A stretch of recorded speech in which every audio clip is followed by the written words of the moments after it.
And now, RenderMan. Apparently I need no introduction. Thank you.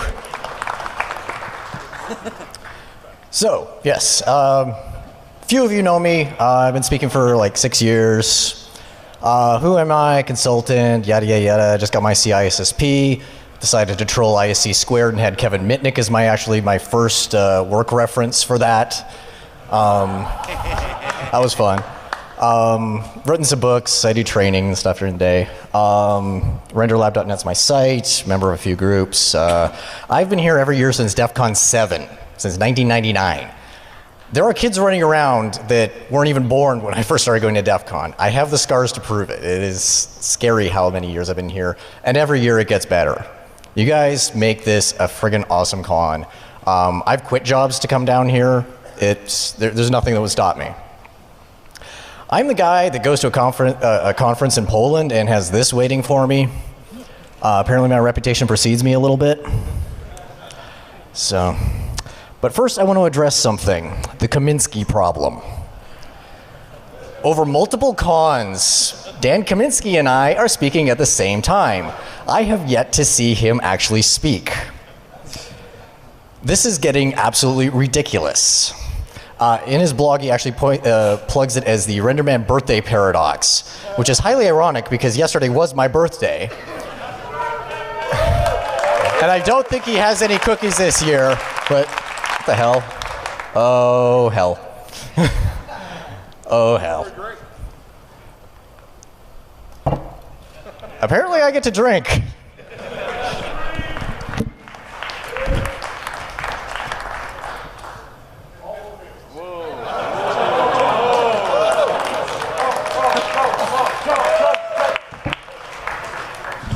Absolutely no one make a head joke. But basically I'm thinking next year, basically with Dan, I think we just need to like find a way to really screw with DEF CON and any other con we end up at and speak together at some point and see how they schedule that one. Separate rooms. So, for this talk, I have to do some ass covering, and I have to thank the EFF for vetting this and giving me some suggestions as to what to say. For the love of SpongeBob, do not try anything you're about to see. We're talking about screwing potentially with commercial air traffic control and airliners in flight. This is not a natural tenable position for a human being, 500 miles an hour, 6 miles above the surface of the Earth. Use this information to make air travel safer. Use this to alert people that, gee, maybe there are other systems out there we should be looking at to protect ourselves. Think about how this happened and how we can make sure that future systems are built in a more secure manner. Because as you'll see, this is absolutely terrifying stuff, and this happens a lot. We as hackers have a unique insight. We think about things in terms of security. We always think about the outside. We always think about, that X factor, that thing that nobody else in the world seems to do. I mean, yesterday you had the chief of the NSA standing up here saying the same thing. Don't necessarily agree with everything he said, but the sentiment's there. We, as a group, have got to be more involved in the world. So, just for reference, here is the statute out of the United States Criminal Code about interfering with air navigation systems, of which basically half the stuff I'm talking about, if you actually did it, would be violating. You're looking at 5 years in jail and a bunch of fines and all sorts of fun. This talk is kind of weird. I want to be wrong. I want to find out that I am completely wrong about everything I'm about to talk about. I'm not a pilot. I am not an air traffic control operator. Could you imagine me as an air traffic control operator? I am in no way associated with air traffic or commercial airlines or anything like that beyond flying cattle class a whole bunch. I'm very good at stuffing people in the overhead bins now. So, if I get some acronym or some minor detail wrong, I apologize. You think the computer industry is bad for acronyms? Start reading some of this documentation. It's insane. This research is ongoing, and the air traffic control system is so huge. There's no way I could talk about everything in it or understand it for.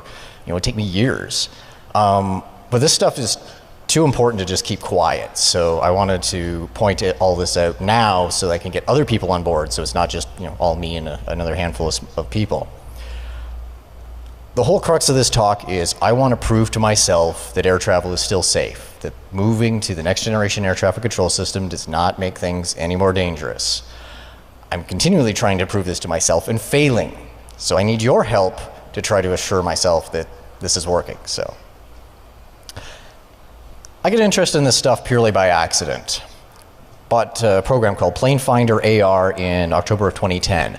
Some of you may have remembered this program because it was pissing off Homeland Security, and I can't remember which congressman or whatever it was, but basically stood in front of the on the floor of Congress and said, all these horrible things, saying, "Oh my God, the terrorists can track our airplanes and all this stuff." And it's like, you have absolutely no idea how this works, do you? As one could say for a lot of things with Congress. Essentially what happens is you take your iPhone, you point it at a contrail in the sky or in a direction. It knows where you are, what direction and angle you've got it pointed at, and you're looking through the camera, and it overlays the flight information where the flight is.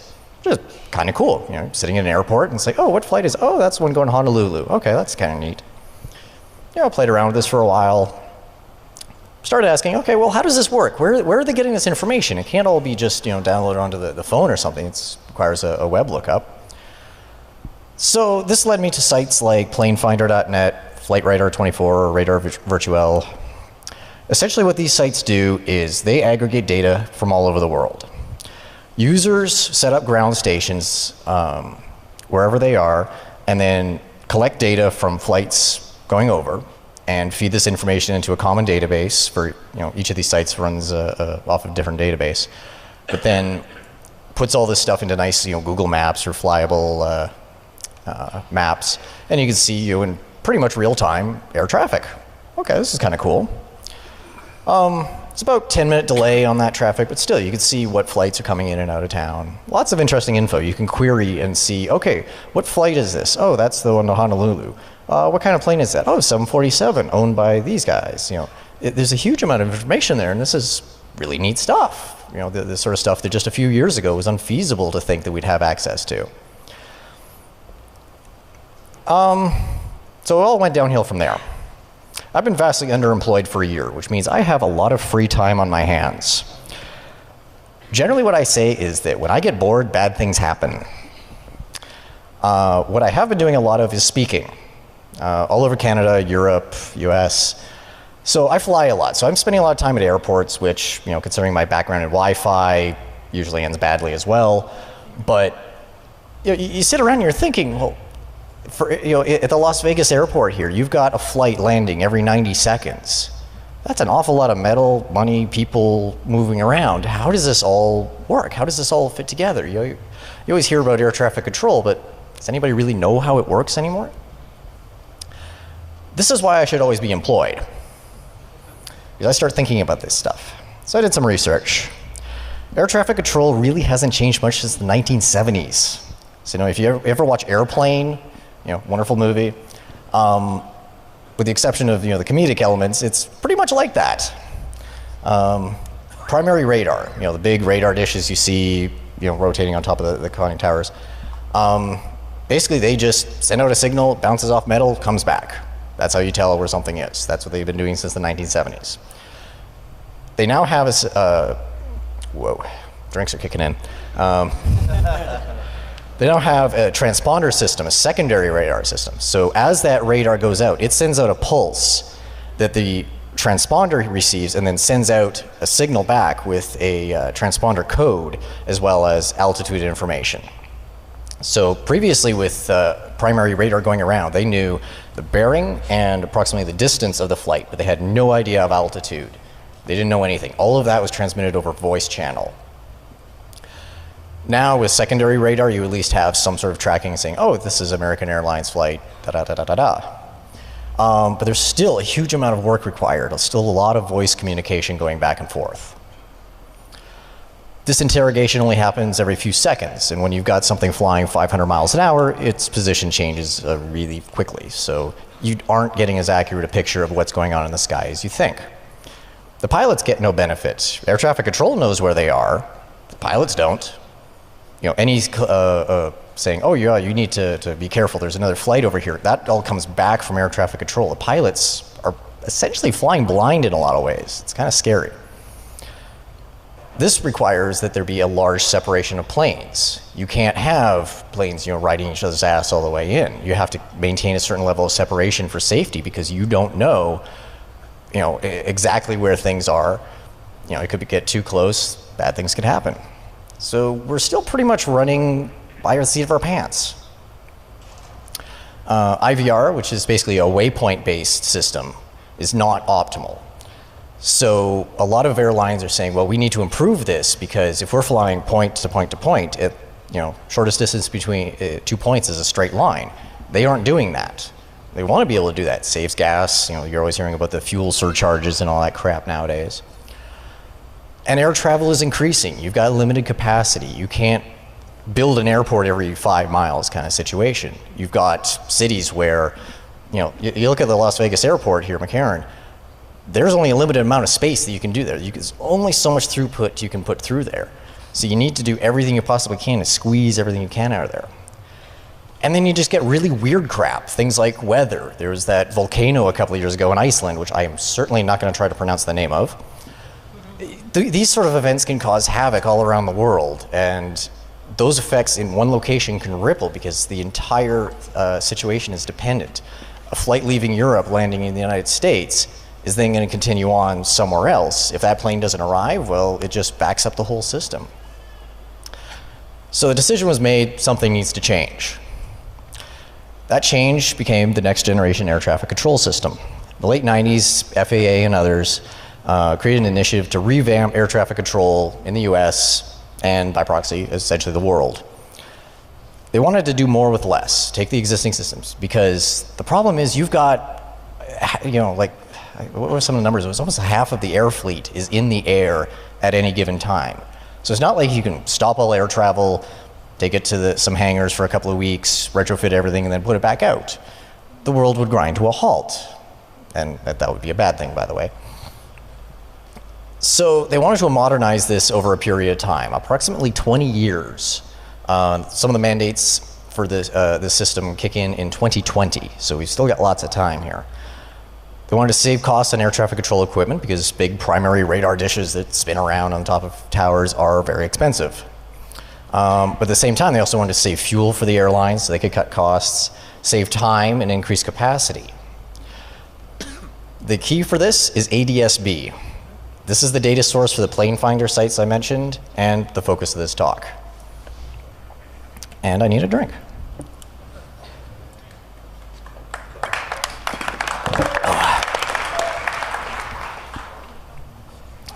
So ADS-B is Automatic Dependent Surveillance-Broadcast. Planes are now being equipped with GPS to determine their own position. They broadcast that over a 1090 megahertz link, or for smaller planes, 978 megahertz for general aviation, at approximately 1 hertz, so once a second. So you get a much faster update than you did with primary radar. This information contains the aircraft ID, altitude, position, and latitude and longitude, bearing, speed, all that stuff, airframe numbers, etc. This is received by a network of ground stations. Now these ground stations can be a lot more plentiful because they're a lot cheaper than a big spinning, rotating radar dish. This is particularly useful because you can also stick these ground stations on things like offshore oil platforms in places like the Gulf of Mexico, where there hadn't been primary radar coverage before because you couldn't put a radar dish there. So before it was, oh, plane is entering Gulf of Mexico. We can't track it for, you know, a couple hours while it's flying over, and then it pops out the other side. You know, sort of Bermuda Triangle thing. But now they can. The early pilots of this were in Alaska, where it's just a very mountainous region, that they needed to know exactly where they were, because on landing, you're basically going through this mountain valley. If you're a couple of hundred feet either side, you've got problems. The certainty of location allows flights to be a lot closer. If you know that a flight is here and another flight is here, your margin of error is a lot smaller. Apparently I'm offline. your margin of error is a lot smaller, and you can pack flights in, which means you can have more flights landing and increase your capacity. This protocol works in two forms. There's ADS-B out and ADS-B in. So, quick graphic here. You can see planes using GPS to determine the location, send a signal down to air traffic control.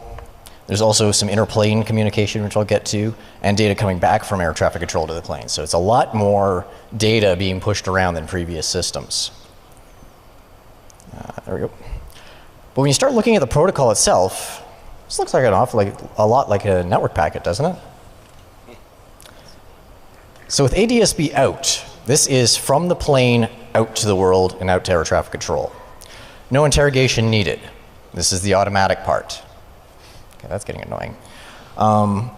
Instead of the primary secondary radar system, planes just report their position via GPS. It's sent omnidirectionally, every direction, to the ground stations and other aircraft that are in the area. Air traffic control scope, used to be the big sweeping arm, going around in the old CRT tubes. That is now replaced digital displays and populated from this information. Uses 1090 megahertz for the commercial stuff, the big 747s, commercial airliners. General aviation uses another system on 978 megahertz, UAT. It's a slightly different link format, but effectively it does the same things. So, ADS-B in is information flowing into the plane, which is something that's fairly new. It's optional equipment that can be installed in aircraft. It allows them to receive these signals. It's not mandatory, but it's one of those, it's a nice to have, because what it does is it allows planes to be aware of each other without air traffic control intervention. I am just going to say, go away. There we go. So suddenly you have plane-to-plane communication. You can say, hey, I'm over the Gulf of Mexico, but I know that there's another plane, not far off my starboard side. Starboard? I'm not nautical either. For UAT, for small aircraft that have never had weather radar, they're now able to get weather reports in from air traffic control. So this is awesome if you're flying around in your little Cessna. You can actually know what weather is coming up. You're not having to guess or look at forecasts, which are notoriously not the most accurate thing. The amount of situational awareness increases dramatically. This makes air travel safer. You know exactly where everything is around you. Less chance of collisions, etc.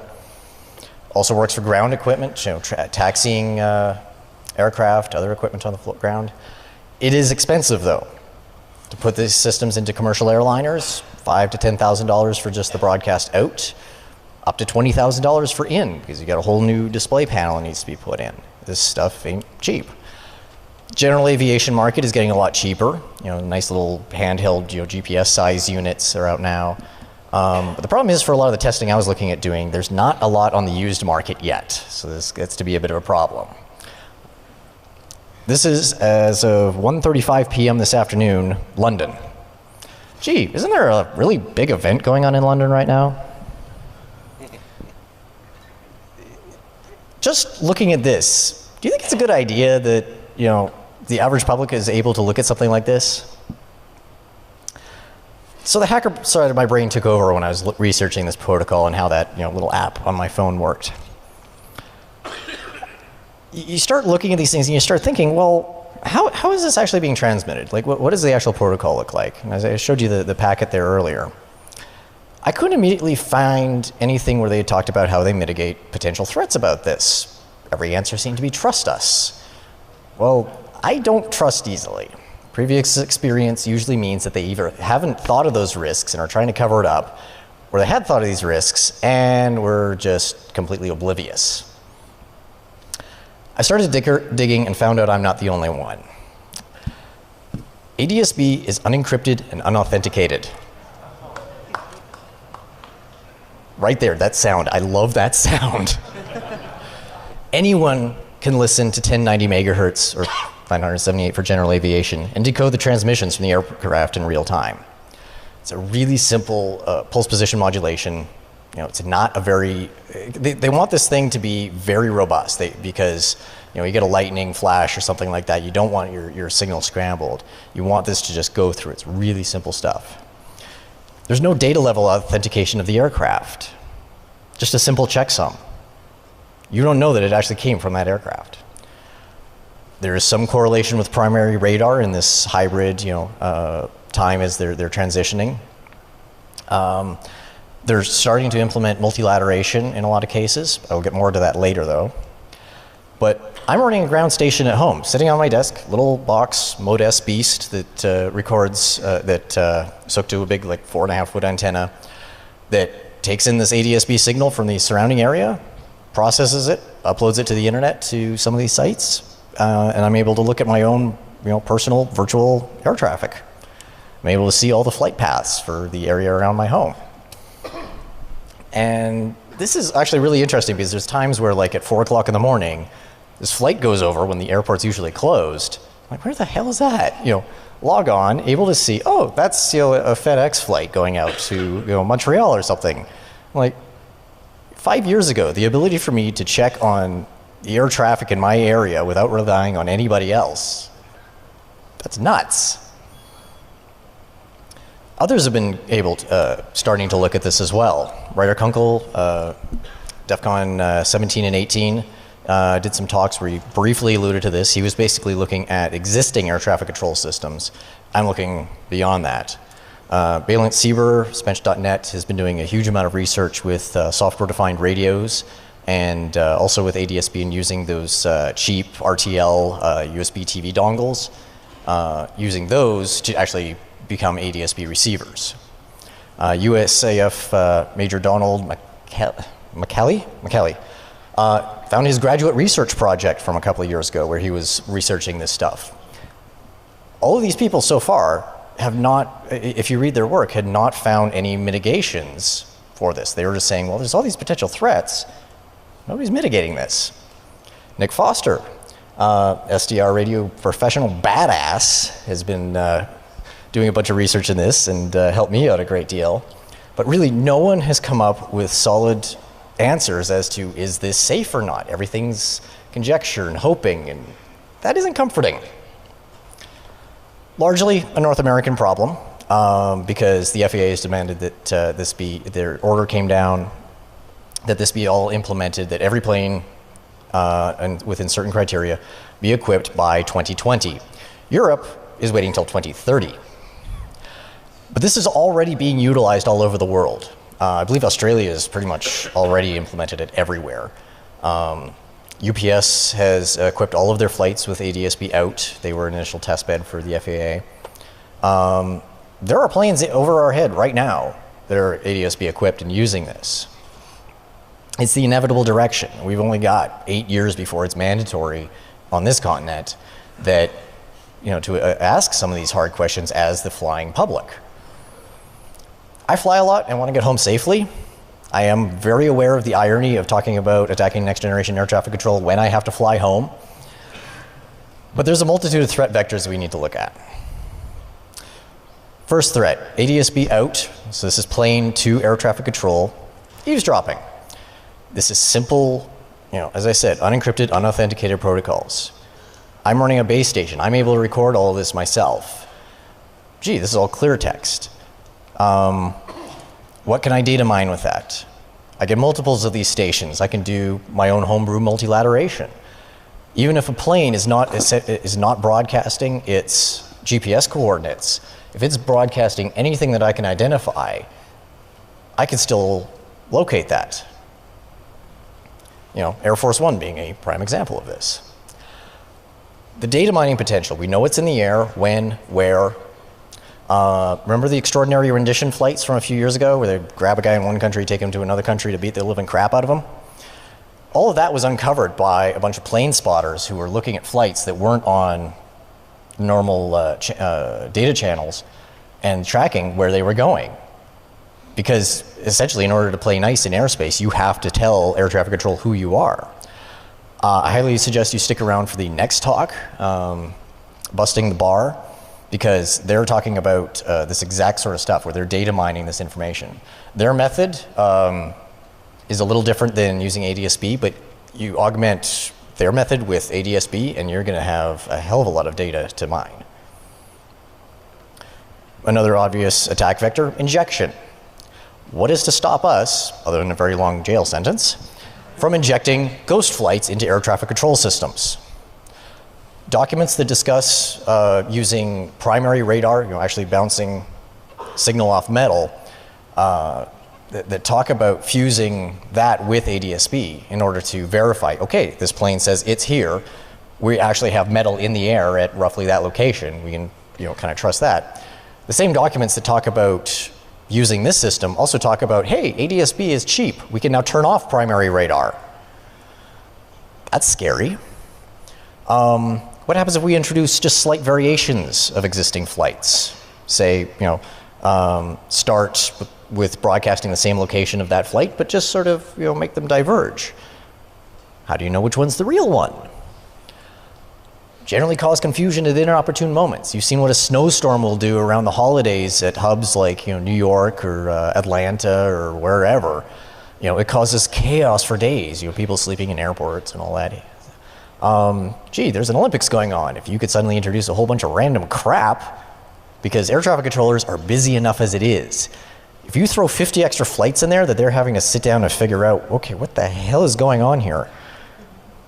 There's planes now circling. You've now got other, you got things backing up. It's instantaneous. It is scary when you start thinking about the possibilities of this. Could you train the system, create a false signal that goes same time every Tuesday at 2 p.m., this random flight that never responds and is never found to have actually metal there? Do that for a few weeks and then, gee, that's where your smuggler's flight goes. There is some discussion of multilateration in this documentation. So multilateration is basically sort of the opposite of triangulation. You have a signal being broadcast from a location, your plane, picked up by multiple base stations. Based on the differences of time between those, you can actually build an arc as to where that signal came from. You get 3 stations, you're able to draw 3 arcs. Where they intersect, that's where your plane is. But there's nothing that I've found that says that this is actually mandatory.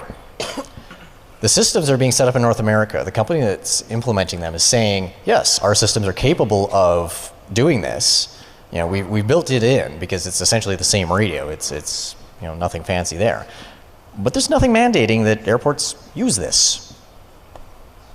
It may be buried somewhere, but you'd think something, information like that you'd want kind of out front and important. What about jamming? It happens. Radio misconfigured, something like that, starts broadcasting on 1090 megahertz. Could you sit outside an airport and jam their ability to receive flights? Quite possibly.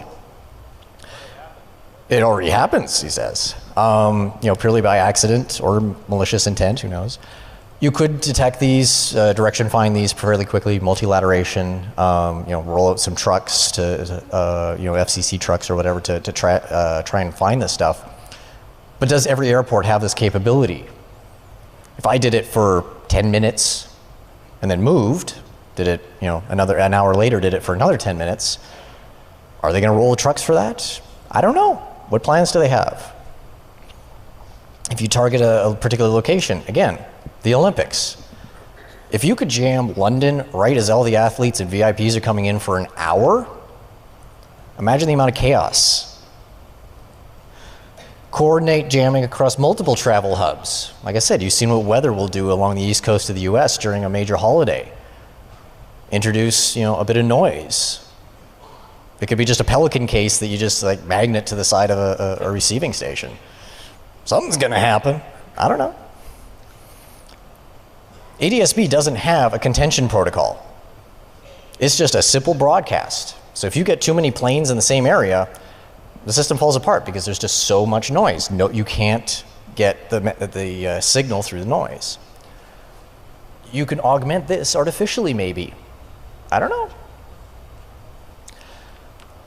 Let's look at ADS-B in.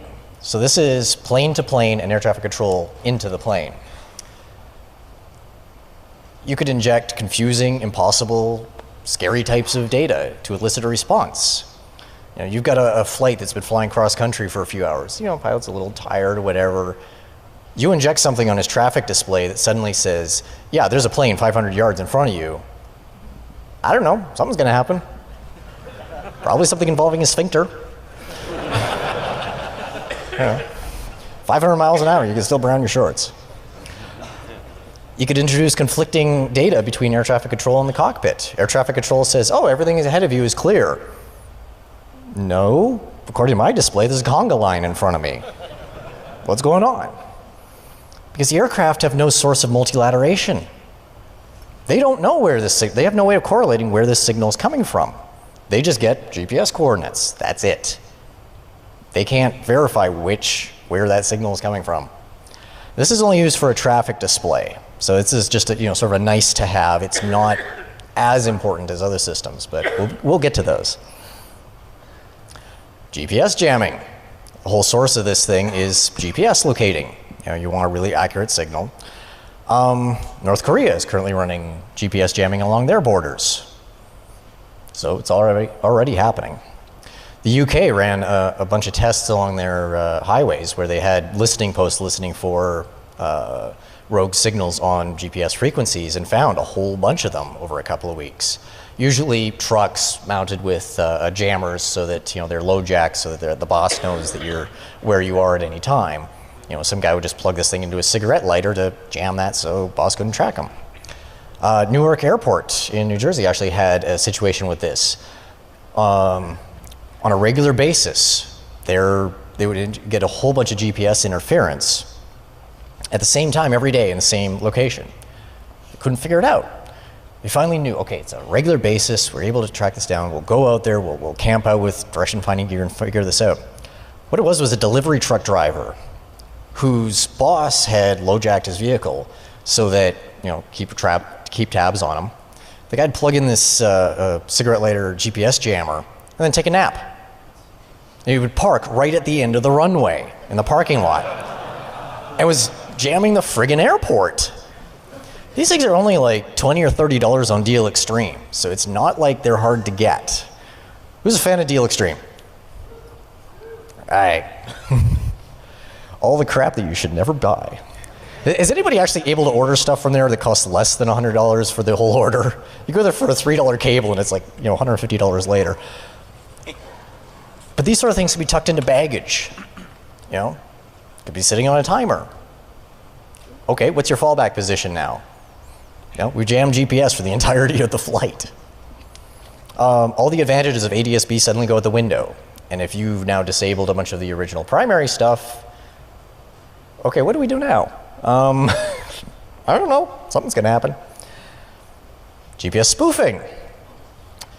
We manipulate the signals from GPS satellites to say, oh, you're at a different latitude and longitude.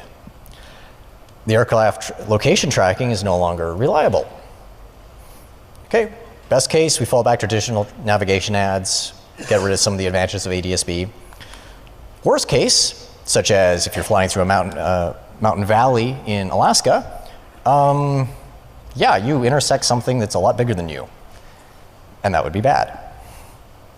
Iran may have used this technique to bring down a US drone earlier in the year. That one I don't think we'll ever actually get a complete answer as to what happened, but still, it's interesting to consider. And there's just that university team just this past month that was able to take over a US military drone and guide it by just spoofing GPS. It's for like less than $1,000 worth of stuff. So this stuff is capable of being done right now. Some threats are total unknowns. I don't know. The air traffic control system is huge. The stacks and stacks of documents that are out there and publicly available. Because so many systems interact with each other in weird ways. I can't understand all this. Like, these guys, I have serious respect for that any of this works at all. But things like, okay, so all these ground stations are networked together. Could I be sitting on the West Coast and inject something that shows up on the East Coast? I'm sitting in the West Coast, but my GPS that I'm injecting says East Coast. I don't know. I'd like to find out. Honestly, has anyone actually sat down and fuzzed a 747 or an air traffic control tower? There's data going in and out of there. Yeah, there's checksums and everything like that, but what happens when you just start spewing random weird crap at it? How does it deal with that? I don't know. We've got very mature networking protocols that still fail massively with basic fuzzing techniques. Is Chris Roberts in the audience? No? Okay. Chris Roberts, One World Labs. This man scares the hell out of me. Not just because he's in a kilt. His work, basically, he does stuff with, the onboard Wi-Fi on a plane, breaking that, and then finding an interconnection between that and the engine control system. So to where he's looking at the output of the Intellibus network for the engine that's outside his window while in flight. Look up his stuff. It is terrifying, the stuff that he has found. And then add all this ADSB stuff into it. Also from his work, how do you know that the chip level code that is being used in these implementations is actually what was originally submitted? A lot of the stuff's made in China. We're already finding situations where the code that's in the chip may not be exactly what was supposed to be there. Could this be used as a control channel? We now have data going in and out in a clear text fashion. If we have a particular change in the checksum or some mangle the packet in a certain way, could we now use this for controlling onboard malware on a plane? You hope that the engineers, the FAA, DHS, everybody else looked into these threats.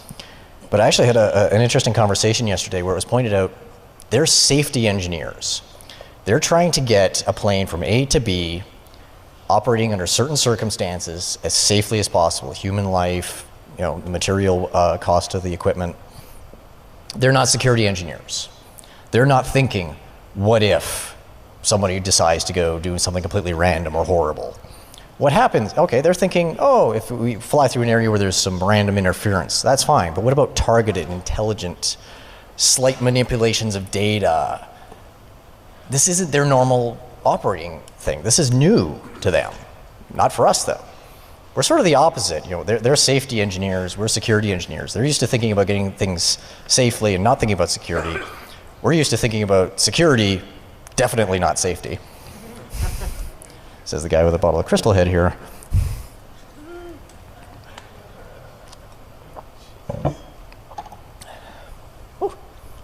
So the FAA submitted their ADSB implementation idea to NIST, National Institute for Science and Technology, for security certification. Great, cool. Somebody else, independent verification. But in this one document I found said the FAA specifically assessed the vulnerability risk of ADSB broadcast messages being used to target air carrier aircraft. This assessment contains sensitive security information and is controlled under 49 CFR parts 1 and blah, blah, blah. And its content is otherwise protected from public disclosure. It gets worse. While the agency cannot comment on the data in this study, it can confirm the purposes of responding that the comments in this rulemaking proceeding that using ADSB data does not subject any aircraft to any increased risk compared to the risk that it is experienced today. This is comforting. Yes, we submitted it for security evaluation. We can't tell you if it was crap or not. What threats were they testing against? Did they think of everything? Maybe there's somebody in this room who could think of something else that I haven't, or that they haven't. Why not threats of tomorrow? Yeah. So how do we mitigate some of this? Multilateration is an obvious one. Time differential between signals, you can approximate the location of where that signal is coming from. But if you're relying on this, then what's the point of putting GPS and everything on the planes so that they know where things are? You just nullified all of your advantages. No indication that this is being used everywhere. What about if the data doesn't match? If I'm able to introduce, have multiple locations and potentially spoof ADSB, or spoof the multilateration signal, if I'm saying that there are two planes, same tail number and everything like that, at two different locations, how is the UI of the air traffic control system, how does this represented? What are the liabilities if I decide, oh, this one's probably fake, I'm just going to not show it? but it's the real one. The response to most inquiries I've seen are, trust us. Yeah, no. Last time I ran into the language from that NIST test was RFID passports the US was looking at implementing. That turned out well, didn't it? Yes, we submitted this to NIST, but we can't tell you what the results were. I'm not trying to spread a bunch of FUD here. I'm trying to raise some awareness and pressure. I know that there are people from the FAA in the audience at the moment. I want to work with them. You know, I want to find out that this stuff is safe. I fly home in a couple of days. I want to know that this is safe. I want to know what their procedures are. How do the air traffic controllers deal with weird crap? I have 50 extra planes on my display. What do? I don't know. Saying to a room of 2,500 hackers that they're suddenly now interested in air traffic control systems will elicit a response. And if that response is me getting arrested, at least I'm going to have a very nice looking mugshot. A common response is also going to be, oh, but it's too expensive for the common man.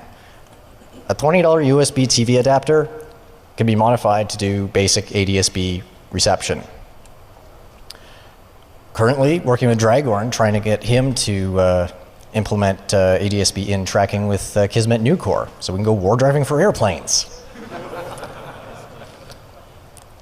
I got word while in the air en route to Poland that Nick Foster had actually implemented ADS-B out through GNU Radio. You can see we actually have a valid packets, able to go out through GNU Radio. The honeymoon's over. Exploit number 1 is here. We have the potential now to putting data into the air. GNU Radio plot for a Mode-S extended squirter packet. He also raised his game and impressed the hell out of me. He basically took ADS-B in on flight gear, the open source flight simulator.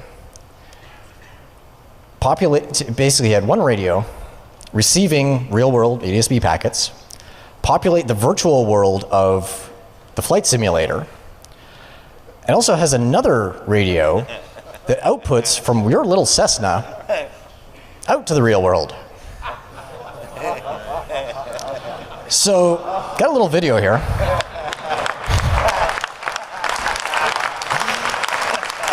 You can see on my right, Google Earth display, that is the output from the real ADS-B receiver, the real world tracking.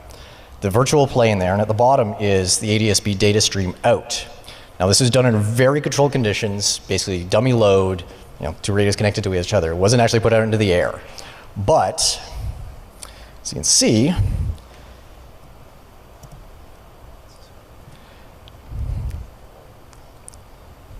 so just to explain what's going on here, you see, okay, you've got real planes there, VDR, 211 and everything.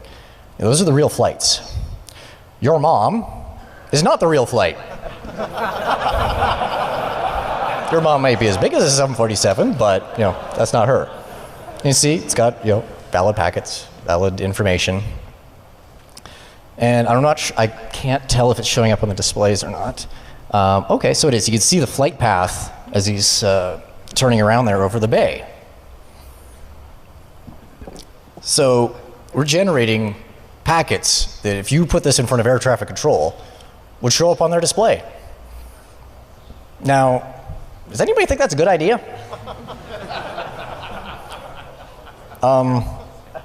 What is he doing? Okay, is he about to buzz the tower? Really? Okay. It's coming right for us! Yeah, so if I was air traffic control right now, how fast would I be running?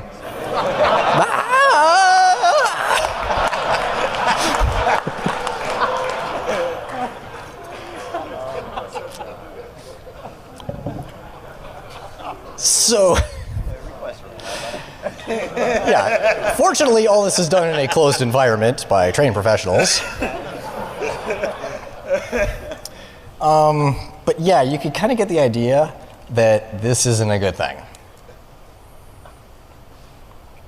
And if he pans around at the moment here, and You can actually see the flight path that it took. You know, if you saw that on a radar scope, oh my God. Yeah, there you go. You can see it spun around, come around.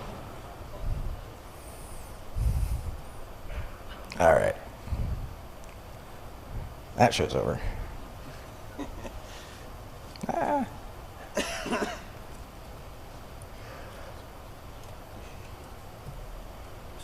Come on.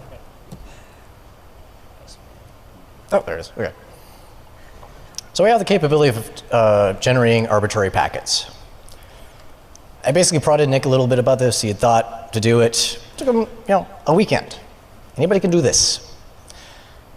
All the major testing was done at the 900 megahertz ISM band. It would not be difficult to adjust this. You can use UAT, ADSB as well. The next guys who do this might not be so nice. There are other things in air traffic control that scare me. Tailored arrival, where air traffic uploads a flight plan for landing to where they basically, pilot receives it, pushes a button, plane pretty much lands itself. Apparently this is also unencrypted, unauthenticated. Haven't looked into it, I can't confirm, don't quote me on that. The air traffic control system is huge and complex. Reading about one system leads you into a whole bunch of others. It's all tightly integrated. This will be mandatory by 2020. This will be the primary method of air traffic control. It's already used all over the world. There's still time to develop countermeasures, like not turning off primary radar. Basically, if anybody has a 747 or an air traffic control tower that we can borrow, let me know after the talk. I promise to return it in as good condition as I take it from you. But also if you have access just to the avionics, we'd love to actually test this stuff for real. We want to find out. There's some suggested reading, a few documents I found particularly interesting, but there's a lot of information out there. And this is a very scary stuff to consider. Who's thinking about taking the bus home? We should be working on finding and solving these sort of problems. If guys like me can find this stuff, so can bad guys. Significant investment, billions of dollars has already been invested into this system. I want to hear your comments. I want to hear your ideas. I want to work together and research this stuff. But wait, there's more. Nick, get up here. So this is Nick Foster. This is the badass behind the video.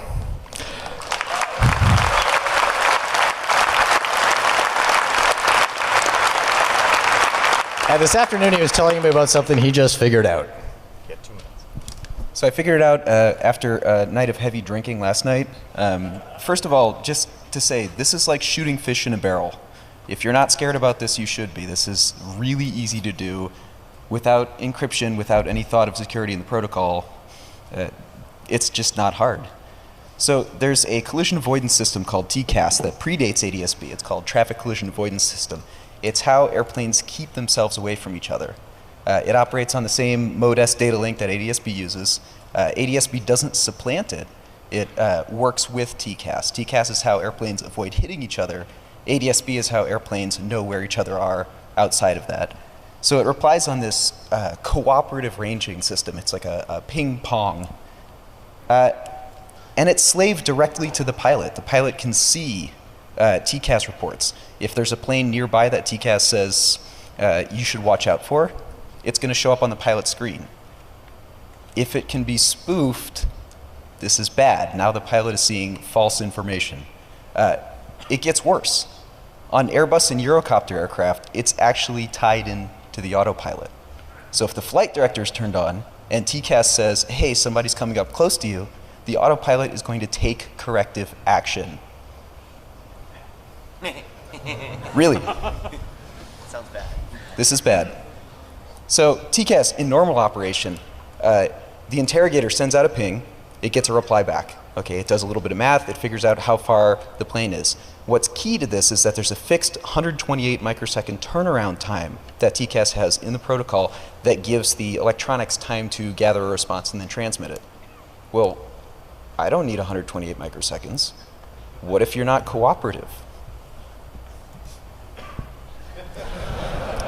If you send out a reply sooner, if you can get a reply out sooner, say you can do it in 70 microseconds, now you can fake your distance from the aircraft much closer. You can create essentially an arbitrary range to the aircraft. Altitude is encoded in the reply, so you can create a synthetic arbitrary altitude that happens to match the aircraft's altitude. That's it. You can create a range track, a collision course between two aircraft, one of which doesn't exist, that's slaved into the autopilot. So that's what we just figured out last night. I'll turn it back to you. Thank you. So, do we have time for questions? No. Okay, I think I know who you are, so, no? All right. So apparently Kaminsky actually supplanted me out of the Q&A room, so it's actually going to be in the hallway outside the Q&A rooms. So out this door, down the hall, left, down there, look for me. I'll hang out as long as it takes to answer questions. Nick will be here. Thank you, Nick. Thank you to the EFF.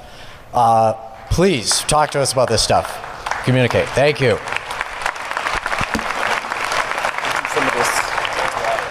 Plane Finder AR in October of 2010. Some of you may have remembered this program because it was pissing off Homeland Security, and I can't remember which congressman or whatever it was, but basically stood in front of the on the floor of Congress and said, you know, all these horrible things, saying, "Oh my God, you know, the terrorists can track our airplanes and all this stuff." And it's like, you have absolutely no idea how this works, do you? As you know, one could say for a lot of things with Congress.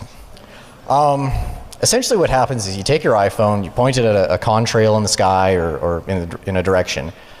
It knows where you are, what direction and angle you've got it pointed at, and you're looking through the camera, and it overlays the flight information where the flight is. Which is kind of cool. You know, sitting in an airport and say, oh, what flight is, oh, that's one going to Honolulu. Okay, that's kind of neat. Yeah, I played around with this for a while. Started asking, okay, well, how does this work? Where are they getting this information? It can't all be just, you know, downloaded onto the phone or something. It requires a web lookup. So this led me to sites like planefinder.net, FlightRadar24, or Radar Virtual.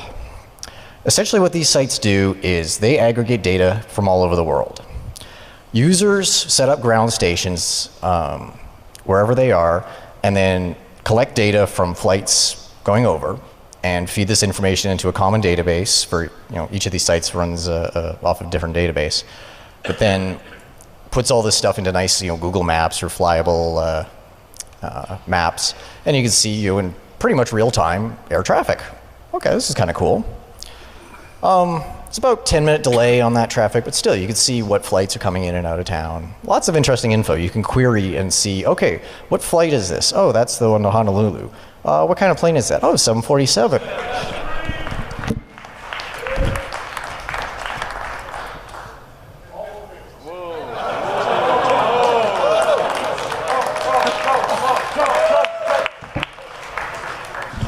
Absolutely no one make a head joke. But basically I'm thinking next year, basically with Dan, I think we just need to like find a way to really screw with Defcon and any other con we end up at and speak together at some point and see how they schedule that one. Separate rooms. So, for this talk, I have to do some ass covering, and I have to thank the EFF for vetting this and giving me some suggestions as to what to say. For the love of SpongeBob, do not try anything you're about to see. We're talking about screwing potentially with commercial air traffic control and airliners in flight. This is not a natural tenable position for a human being, you know, 500 miles an hour, 6 miles above the surface of the Earth. Use this information to make air travel safer. Use this to alert people that, gee, maybe there are other systems out there we should be looking at to protect ourselves. Think about how this happened and how we can make sure that future systems are built in a more secure manner. Because as you'll see, this is absolutely terrifying stuff, and this happens a lot. We as hackers have a unique insight. We think about things in terms of security. We always think about the outside. We always think about, you know, that X factor, that thing that nobody else in the world seems to do. I mean, yesterday you had the chief of the NSA standing up here saying the same thing. Don't necessarily agree with everything he said, but the sentiment's there. We, as a group, have got to be more involved in the world.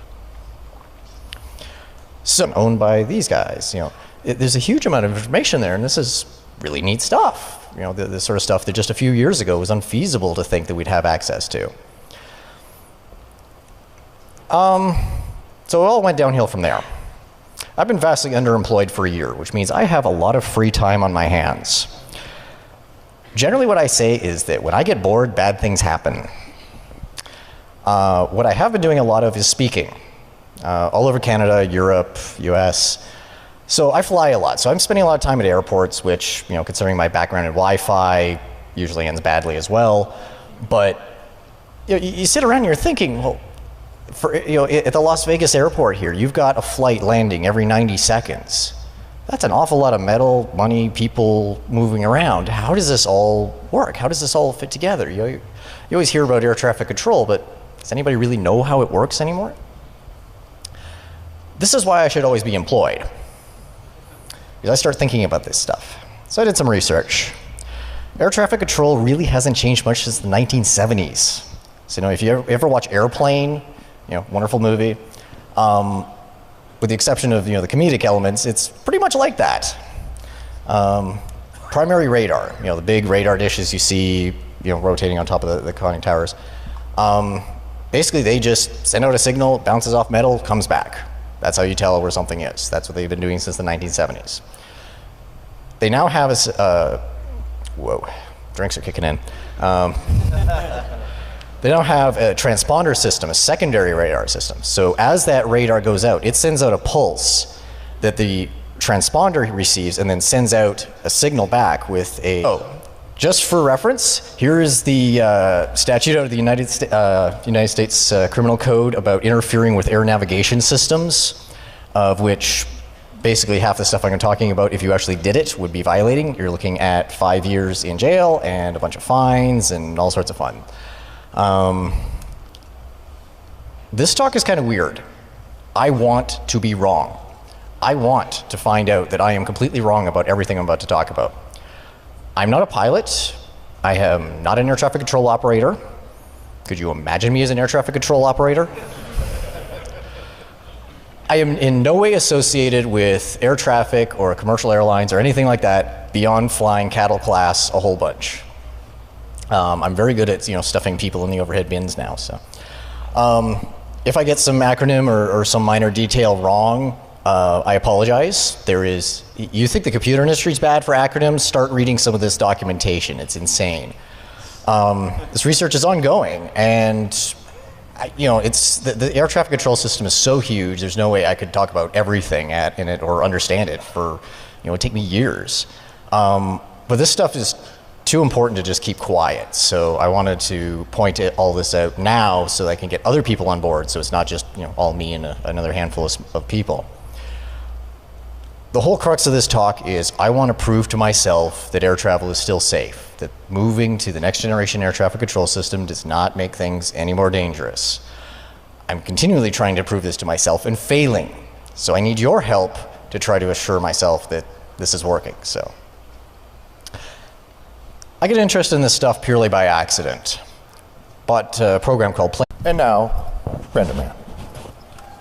Apparently I need no introduction. Thank you.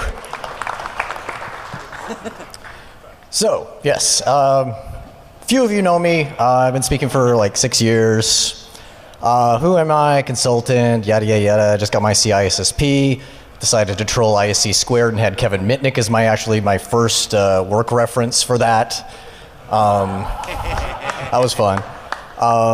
Written some books. I do training and stuff during the day. RenderLab.net's my site. Member of a few groups. I've been here every year since Defcon 7, since 1999. There are kids running around that weren't even born when I first started going to Defcon. I have the scars to prove it. It is scary how many years I've been here, and every year it gets better. You guys make this a friggin' awesome con. I've quit jobs to come down here. There's nothing that would stop me. I'm the guy that goes to a conference in Poland and has this waiting for me. Apparently my reputation precedes me a little bit. So, but first I want to address something, the Kaminsky problem. Over multiple cons, Dan Kaminsky and I are speaking at the same time. I have yet to see him actually speak. This is getting absolutely ridiculous. In his blog, he actually plugs it as the Renderman birthday paradox, which is highly ironic because yesterday was my birthday. And I don't think he has any cookies this year, but what the hell? Oh, hell. Oh, hell. Apparently I get to drink.